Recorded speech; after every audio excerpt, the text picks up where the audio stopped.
The technology to connect what you see on the street, allowing you to go back to the provenance to who it is who's responsible for it, something that we're building, and I'm building all the web user interface software involved in something that almost all the study web people that I come across intend about in doing provenance. A separate problem, really interesting in the experiment with all over the web, is the social systems that we see in order to the democracy and meritocracy we create in order to provide high quality curation of the information. That is a constant target of human creativity and development. That's very exciting. Good plug for the website, Hamilton Live. Robert. Oops. Yeah, it is the real fundamental problem of how far do you go with privacy and identity and traceability of people, of data, and so forth. It's a matter of checks and balances. I think it has, to a large extent, been solved in most serious democratic countries. So I can't be solved in the way, but it just has to be set up the legal framework. So I think this is a problem that's been around for a long time.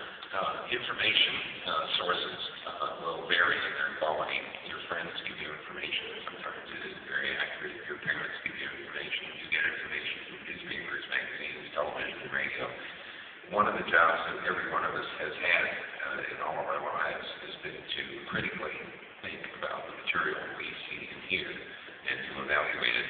It's no different on the internet. There's no guarantee that the information on the net is correct or accurate.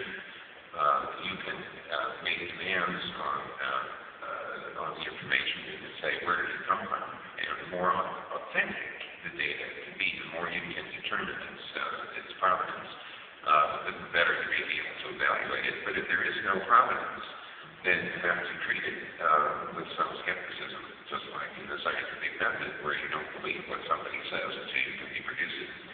So it seems to me that we can use the same practices that we've used for evaluating all sources of information in the past and apply that to the internet. I don't believe there is a magic bullet here, technologically speaking, to guarantee the correctness of anything on the net.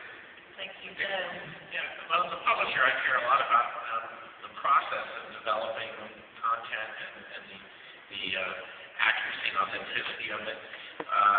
I think we're in a new era, though. On one hand, those processes need to be much more open than they have been in the past. And it's still kind of there's enough value in some of the more traditional processes of content and developing it in the way it was put into print. I think we're still negotiating that between audiences that value that kind of content and those who might be in the middle of creating it. I still think we're trying to figure that all out, and I hope we do in my day. I think sort of the short answer is expectation needed. I think we've always had these social cues for determining whether we believe the source of information or where it's come from. As we start to cross more cultural boundaries on the web and we get information from areas that may not share the same kind of cues, our instincts, really our learned behaviors over the first 10, 20 years of life may no longer be as ideal guiding that. I think there may be technological things we can do to assist in determining the provenance of these things, but I think as we've seen, unfortunately, with privacy technology and authentication technology, trying to get the technology out ahead of the social and intellectual and cultural problems or opportunities is a recipe for complexity that doesn't pay for itself.